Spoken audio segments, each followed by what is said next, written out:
मयि वितरदृष्टिं सकरुणा इति स्तोतुं वाञ्छन् कथयति भवानी त्वमिति यः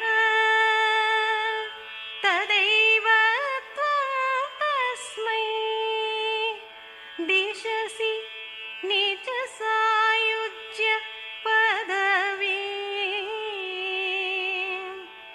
मुकुन्द ब्रह्मेन्द्र